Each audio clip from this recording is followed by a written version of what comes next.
Today's positive trading was continued evidence that the investor sentiment had changed over the past week when we saw the bullish engulfing signal, the gap up above the T line.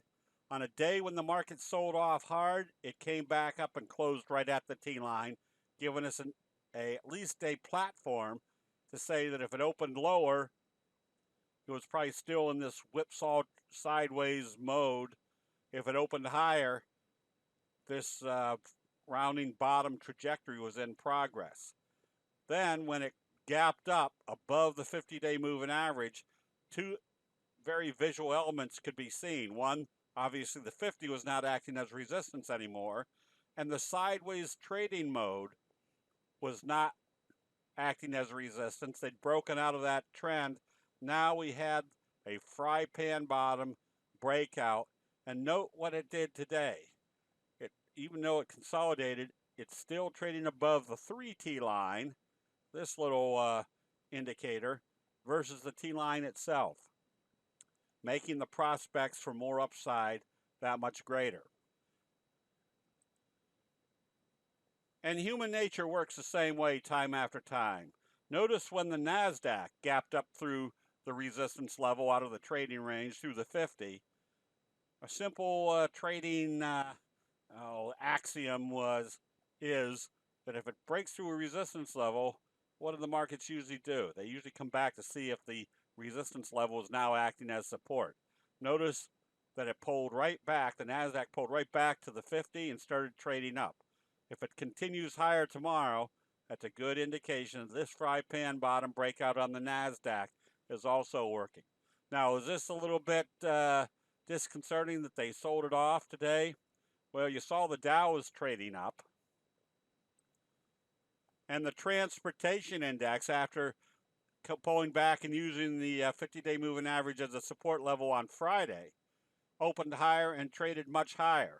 So simple logic tells us that if the transportation index is trading higher and the Dow is trading higher and the S&P 500 was trading flat and the NASDAQ was trading off a little bit, that there wasn't any major change of overall investor sentiment. Some indexes were backing and filling, but the overall trend remains in progress. Witnessing the market starting to do a rounding bottom, you could identify individual stocks that were performing the same possible movement, but with much more degree of accuracy by knowing which signals and patterns were being created. For example, Micron was recommended on the positive open last week because there was a piercing signal right smack dab off the 50-day moving average.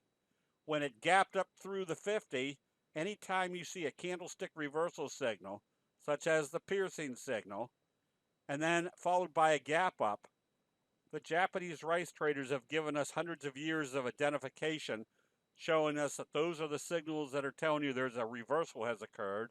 And then notice what it has done after that.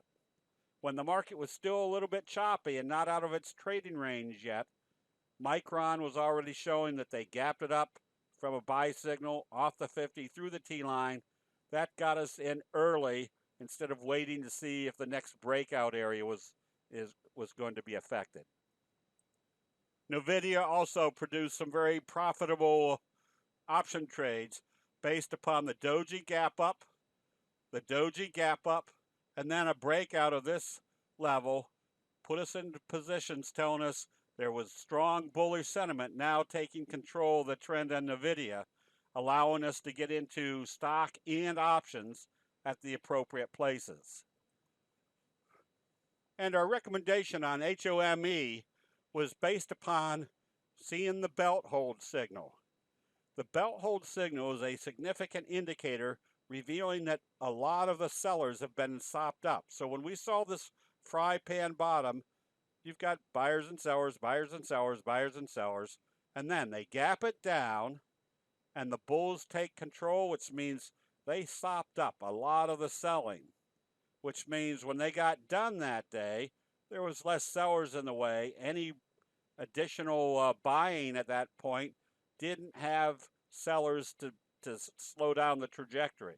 So what was a trajectory of this magnitude with the selling out of the way, now the trajectory of this trend is off a lot stronger. And where was this all occurring?